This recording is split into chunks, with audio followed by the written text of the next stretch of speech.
sama-sama agak deg-degan juga kan. Malam Jumat dan memang keadaan udah agak malam juga kan. Teori udah mulai rusak semua. Ya kalau jalannya bagus saya kira setengah jam juga sampai, tapi enggak ya. Kita pasti pelan banget gitu kan. Enggak jauh-jauh dari 40 lah kalau jalan terus gitu. Nah, pas suasana ini lagi hening-heningnya gitu. Set, kita diem, ini diem, Bob juga diem dan hanya terdengar suara motor. Itu terdengar suara yang memang manggil. Tapi manggilnya gini. Pengen curhat tapi bingung mau ke siapa? Pengen cerita tapi nggak pernah didengar? Santai friend, di sini aja. Cuan, curhat pengalaman. Yuk sharing pengalaman kalian, siapa tahu jadi pengamalan buat orang sekitaran. Ya enggak. Iyalah. Oke teman-teman, kembali lagi bersama kita di acara Cuan Curhat Pengalaman. Di sini aja. Baik, pada video kali ini kita akan saling bercerita. Tentu cerita ini juga bukan cerita kita, atau memang bisa jadi cerita kita, atau memang cerita dari kiriman para netizen budiman dan yang masuk di DM kita maupun di WhatsApp dan lain sebagainya. Pada kesempatan kali ini kita mungkin akan mendengarkan salah satu cerita dari saya pribadi. Jadi awal mula ceritanya itu ketika itu ya tahu sendiri kan, saya awal mula membuat YouTube dengan nama sutradara licik atau bisa dikatakan ya sutradara licik ya, baik YouTube, Facebook, IG dan lain sebagainya. Itu kan karena memang awal mula saya tuh senang bikin film ya, walaupun film non muslim. Bukan non muslim. Film-film yang memang low budget gitu kan, film-film yang memang hanya untuk melampiaskan hobi kita pribadi gitu kan. Jadi ketika itu kita sedang bikin film. Film ini film lu genrenya apa dulu nih?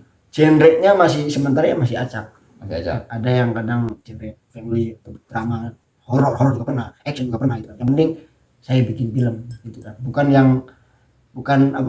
film penting, tapi yang penting bikin film gitu kan.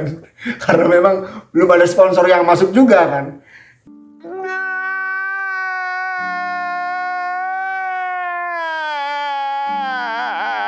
Gitu. Jadi ketika itu saya tuh bikin film itu sekitar tahun berapa ya? 2019 kalau nggak salah, sebelum Covid gitu kan. Jadi saya bikin film judulnya itu Oyod Bingmang. Oyod Bingmang itu apa?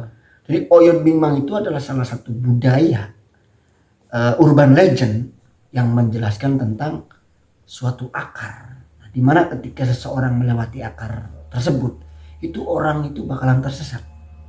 Nah itu. Oh enggak, kalau di gua namanya setan keder.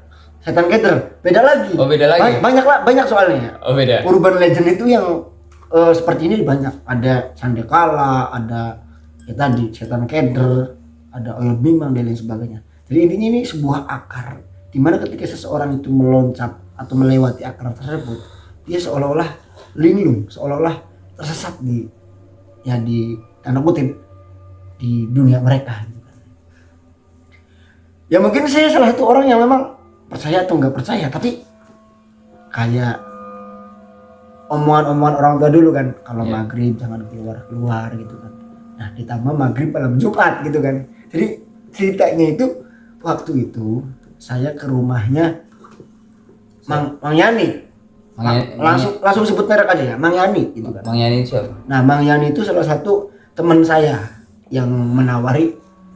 Awalnya saya kan bikin info dulu kan, info rumah kosong gitu kan, untuk pembuatan film gitu kan. Nah salah satu yang ngechat saya itu Mang Yani. Jadi Mang Yani ngomong, anak katanya, ada di sini katanya. Oh gitu. Oke lah kalau gitu. Ada di sini yang bener-bener low budget. Yang bener-bener low budget, tanpa biaya apapun, tanpa penyewaan dan lain sebagainya. Karena saya juga udah nyari-nyari dan memang ada uangnya semua gitu kan. Yeah, boy. ada di situ tempat satu. Dan saya lihat-lihat dulu kan, ya ternyata memang rumah itu udah tidak ditempati oleh orang gitu kan, udah sepi. Dan perabotan-perabotannya juga masih perabotan-perabotan zaman dulu gitu kan, kayak ranjang-ranjang gitu kan, kayak pintunya juga. Bentar dulu, jadi kondisi rumah kosong tapi masih ada perabotan. Iya, perabotan, karena memang masih ada pemiliknya gitu. Lampu juga masih nyala yang depannya aja gitu kan, tapi dalam udah nggak nyala gitu kan. Emang dirawat tapi kayak rumah kosong tapi masih ada yang punya gitu loh, paham nggak? Oh, maksudnya rumah titipan buat dirawat aja gitu? Enggak, rumah peninggalan dari neneknya, bukan rumah peninggalan dari orang tuanya dulu gitu kan. Nah, cuma nggak ditempatin gitu kan. Kalau memang ada yang ngekos mau yang ngontrak silakan. Gitu. Boleh. Pengarahan baru, Ya, kontrak di rumahan tuh. Jadi kayak rumah-rumah yang memang zaman dulu lah. Oke. Gitu. Masih pintunya masih pintu-pintu yang bolong-bolong gitu kan, jendelanya ya seperti itu, yang terus ada pagar-pagar besi itu kan. Nah ya gitu, jadi itu rumahnya. Nah selesai kita itu cross check atau apa, cek lokasi kan, itu kan dari mulai jam, kalau nggak salah dari mulai jam 4 sore. Iya, jam 4 sore sampai jam 5 kita lihat-lihat gitu kan. Nah selesai lihat-lihat kita langsung mampir ke rumah Mang Yani. Terus ketika kita yang biasa ngobrol ini itu dan lain sebagainya, boleh katanya syuting di situ. Oke lah, terima kasih, kita juga ada tempat yang memang gratis gitu kan. Karena memang saya nggak punya budget untuk buat film, nggak sama sekali, nggak ada budget sama sekali. Si paling gratis. Ya, si paling gratis. Oke. Sponsor juga masuk cuma 150.000. Emang boleh segratis itu bang? Ya boleh lah. Boleh. Lanjut. Jadi gitu. Nah saat itu saya sebenarnya ada acara jam 11 malam itu buat pentas seni. Nah, karena memang saya juga sedikit suka dengan kesenian ya, walaupun belum ahli lah dalam kesenian, tapi jam 11 saya itu ada jadwal untuk pentas seni juga. Nah ada nih kedengar ada azan maghrib nih dari musola, dan bertepatan musola itu di depan rumahnya Mang Yani. Ada suara azan, kita azan, azan. Nah di situ saya itu cek lokasi itu sama Ikpini dan juga Om Bung. Nah, ketika azan udah terdengar, saya nggak mikir ayo kita jamaah ke masjid atau ke musola yang ada di depan, enggak, tapi ayo kita sholat bertiga, ya kan. Kita ke kolah, terus sholat, selesai sholat maghrib kita langsung izin pamit, Mang mau pulang nih gitu kan, udah maghrib. Nah kata Mang Yani, nanti dulu masih maghrib, dan di situ berketepatan dengan malam Jumat kalau perjalanan malam Jumat nih? Iya. Oke. Jangan pulang dulu, masih maghrib. Udah lama saya buru-buru gitu kan. Saya mau mempersiapkan sesuatu. Oke. Terus ya wis lah, ya sudah kalau memang maksa, ya kan. Ini kita pamit kan. Ya, tapi udah di attention ya untuk lu nggak ngajuin nih trip. Iya. Gitu. Dulu kayak dipending dulu. Kayak dipending dulu ya, mungkin itu sedikit isyarat kan. Lu jangan kemana-mana kalau lagi maghrib gitu kan. Ya. Orang tua dulu kan gitu kan, selalu ngingetin anak-anaknya kalau maghrib jangan keluar gitu kan. Kalau nggak penting-penting amat, syukur-syukur ya kalau maghrib ngaji gitu kan. Iya. Dan kita memutuskan, lah kita pulang. Dengan kedurhakaan lo. Ya mungkin bisa jadi seperti itu terhadap orang tua. Kita berangkat nih, nah, keluar. Kan memang rumah Mang Yani ini kan masuk dari jalan utama itu kan masuk ke dalam gitu kan. Kita keluarlah dari situ. Nah, ketika kita udah di jalan utama, saya pikir kalau lewat jalan utama biasanya lebih lama kan. Ya kan. Jadi kita ambil jalan tikus atau memang jalan pintas gitu kan. Kita ambil jalan pintas. Ya biasa aja gitu, orang-orang yang sedang melakukan perjalanan gitu kan, nggak ada pikiran apa-apa, nggak ada pikiran macam-macam atau aneh-aneh dan lain sebagainya gitu kan. Nah kita lurus nih, nah kemudian tepatnya di desa Palimanan itu ada salah satu pabrik, pabrik gula gitu kan, atau pabrik gula Gempol ya terkenalnya. Bisa dicek sendiri di YouTube gitu kan, atau di Google. Salah satu pabrik gula yang paling angker Ya, di dunia. Gempol. Oh, enggak di dunia. Enggak di dunia. Oke. Ya kan. Nah, di jalan tikus ini ada 2 persimpangan. Ketika lurus kita itu melewati jalan tadi, jalan pabrik gula. Kalau belok kita lewat penduduk. Oke. Saya pikir belok saya udah pernah lewat sini gitu kan. Lurus juga udah pernah gitu kan. Tapi menyesuaikan, ini maghrib dan memang ada sedikit keraguan ketika saya lurus. Iya. Nah, saya ngomong nih karena memang saat itu kita pakai 2 motor kan. Satu saya boncengan dengan ini, yang kedua Om Bob dengan gagah berani sendirian gitu kan. Dengan gagah berani. Awalnya saya mau lurus nih, tapi saya agak bercanda gitu. Jangan lurus, masih maghrib, takut kena oyot bimang. Saya belok kiri deh. Nah, belok kiri nih. Udah belok kiri, ya kita ngelakuin perjalanan biasa gitu kan. Ntar dengan analogi lu ngambil trip ke kiri gitu kan. Dengan logika manusia, oh ini jalan rame. Otomatis gue selamat dong kalau ada apa-apa. Melewati pedesaan dan sebagainya. Masih lingkungan manusia gitu kan. Takutnya ya tetap kan maghrib malam Jumat kalau kita lewat pabrik tebu tadi, pabrik gula tersebut yang memang udah terbengkalai gitu. Oke, right. Ya, kita juga agak sedikit ada keraguan juga kan. Karena kita memahami kita hidup di dunia itu bukan hanya kita sendiri. Ada makhluk lain yang mungkin di alam lain tapi memang berdekatan dengan kita. Berarti Anda dalam ideologi Anda masih mengakui eksistensi daripada makhluk yang tidak kasat mata? Iya, betul. Intinya itu kan. Oke. Makanya Allah menciptakan manusia atau jin itu kan, dan jin itu kan untuk beribadah. Berarti kan ada jin. Nah, di mana letaknya jin? Ya mungkin bisa jadi di tempat-tempat yang memang sudah nggak dipakai oleh manusia.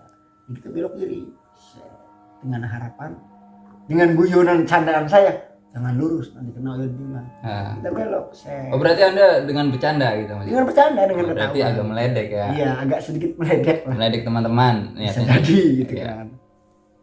Nah udah belok nih. Ya kita perjalanan biasa aja. Dan saya juga nggak ada kekhawatiran, takut dan lain sebagainya. Orang pedesaan gitu kan. Tapi kok lambat laun ini jalan kok lama banget gitu loh. Kok bisa? Padahal sebenarnya waktu itu saya lewat sini jalan ini lebih cepat dari biasanya. Tapi trek yang lu lalui itu, trek maksudnya kan is okay, seumpama itu jalan muter gitu kan. Tapi kira-kira pertanyaan gua, trek yang lu lalui itu apakah normal atau emang jalan rusak? Kadang kan kita bisa juga mengatakan sugesti kita jalan lama karena emang itu jalan rusak. Iya. Gitu. Justru kalau dipikir awal-awal itu memang kalau kita ke pabrik tebu itu justru jalannya lebih rusak daripada ke jalan yang ini. Nah, kita lurus ke jalan yang ini, ya memang awal biasa aja gitu. Jalan biasa, rata gitu kan. Paling ada aspal bolong itu kan hanya beberapa gitu kan. Tapi lambat laun, kok ini nggak nyampe-nyampe gitu loh. Lah kok gitu kan. Terus pas terakhir, kita naik, lah kok ke jalan naik gini kan. Iya. Kondisi lu kan Pantura, Palimanan itu kan Pantura. Dalam arti kan nggak menemui daripada jalan naik atau turun flat harusnya. Why gitu kan. Why kok bisa saya ke jalan yang naik. Nah di situ kita memutuskan berhenti dulu. Di situ kita agak bersih tegang dong. Tepatnya saya dengan Ipini kan. Iya. Aduh, kebiasaan kesasar gitu kan. Saya nggak tahu gitu loh, saya pikir ini jalan lebih cepet, kok kita kesini gitu kan. Ya terus pada akhirnya ya dia punya prinsip itu kan, ya udah ini kita udah kesasar gitu kan kata ini. Kalau kita udah kesasar ya udah, setiap ada belokan kita belok kiri. Nah itu prinsip ini gitu kan. Pokoknya algoritma dia. Iya algoritma di dalam konsep kesadaran gua harus belok kiri. Oke, teori entah teori dari mana. Itu bener atau enggak itu kan ya. Silakan netizen. Jadi teorinya gitu. Kalau kita kesasar, ketika ada persimpangan atau memang belokan gitu kan, kita ambil kiri gitu. Kita ambil kiri. Enggak tahu ini teori bener atau salah gitu kan. Iya. Nah, kita ikutilah teori tersebut. Ini ada persimpangan.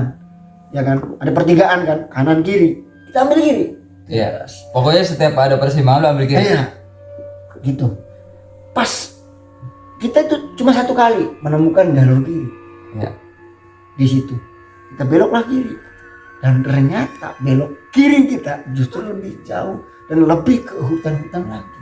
Sebentar, sebelum lu pertama ya dari mulai kayak Kang Ikwi nih mengatakan, kita mulai kesasar nih teman-teman gitu, sampai kayak dia mulai beralgoritma, kita harus belok kiri gitu. Itu gimana kira-kira perasaan lu di titik itu?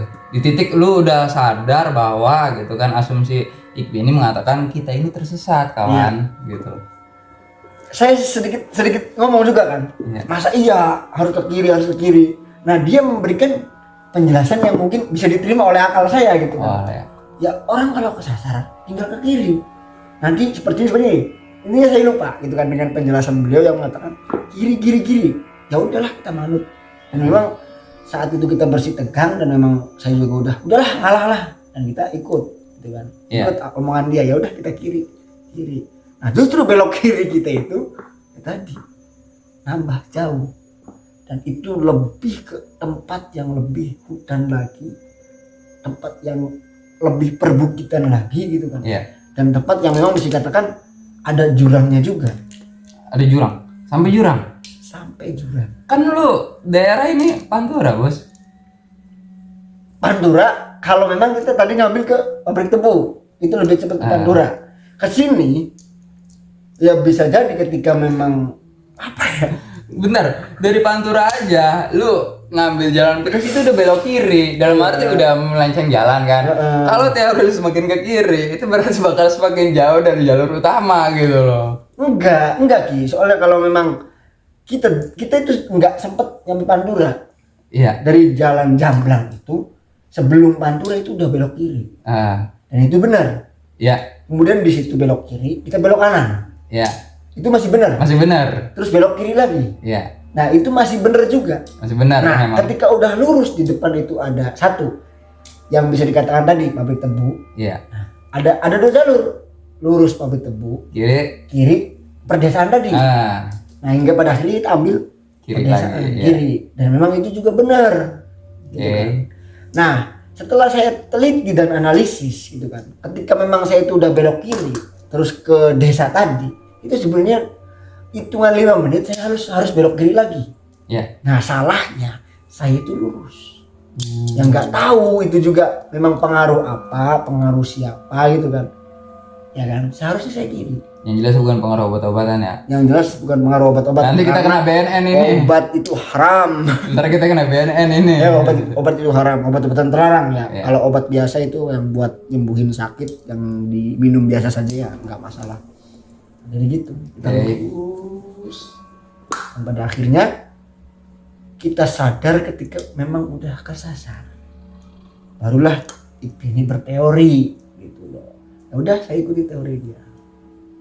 Nah udah nih ya gimana ya, dibilang rame enggak, dibilang sepi juga enggak. Kondisi jalan pada saat itu pada maghrib. Iya pada maghrib. Mungkin saat saya kesasar itu udah jam 7:30. Itu udah jam 7:30. Udah masuk isya lah. Iya udah masuk isya dan nggak kedengeran juga suara orang asli. Sebentar, lu berangkat dari habis maghrib dan masih di dalam perjalanan itu. Iya 7:30. Dari situ lu maksud udah nggak berfeeling kayak ini jalan mulai ngaco. Iya. Udah.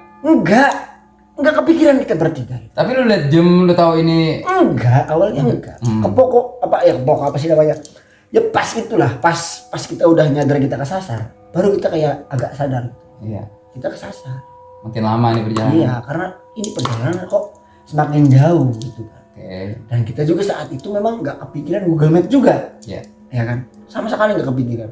Karena memang tahun-tahun segitu kan belum terlalu belum ekstrim orang pakai Google Map gitu kan, belum terlalu tren. Orang belum beriman terhadap Google Map. Iya, kadang Google Map selalu menyasarkan.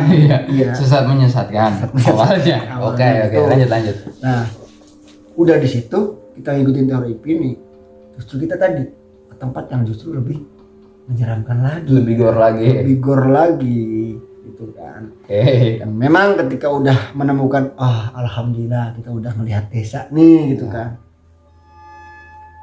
udahlah saya memutuskan untuk nanya sama orang situ. Saya naik karena memang Dan di rumah-rumah itu bukan di pinggir-pinggir jalan, tapi agak naik ke atas, kayak bukit tapi tingkat gitu. Saya ketok rumah kan, punten, Pak mau nanya gitu kan, kalau jalan keluar dari sini kemana ya? Jalan keluar dong. Memang Lu udah bener-bener ngerasa tersesat gitu loh. Istri saya ngomong kan, saya mau ke Gempol Pak. Jalan keluar dari sini kemana ya? Udah sampai minta tolong penduduk. Iya, tapi penduduk itu malah menunjukkan bukan ke Gempol. Iya. Ya tinggal balik lagi Mas, gitu kan. Ya kan emang maksudnya gini, Mas, gue motong. Teori kita kayak gue sendiri, ketika lu nyasar, ya tinggal satu, lu kembali menelusuri jalan yang tadi lu lewatin gitu untuk rest gitu kan, kembali lagi gitu loh. Tapi ya karena saya itu orangnya yang agak sedikit, saya penasaran nih gitu kan. Saya nggak mau udah jauh-jauh ke sini, saya balik lagi, justru nambah jauh lagi gitu kan. Saya pengen jalan yang lebih dekat buat ke pintu utama atau apa tujuan kita gitu kan. Nah itu gitu kan. Orang ngomong ya kalau mau keluar ya balik lagi Mas gitu kan. Harusnya gitu kan. Terus saya ngomong kalau ke situ gimana Mas? Kalau ke situ ke jalan yang memang nggak bisa dilewatin sama motor atau memang jalannya udah hancur banget gitu kan. Rusak. Broken banget ya. Parah gitu kan. Tapi bisa Mas? Ya bisa ya. Iya. Nah, karena memang rasa penasaran saya itu. Rasa pemaksaannya. Iya, rasa pemaksaannya yang terlalu berat gitu kan. Yang terlalu tinggi dan menggebu-gebu. Saya lewat situ aja lah gitu kan. Oke.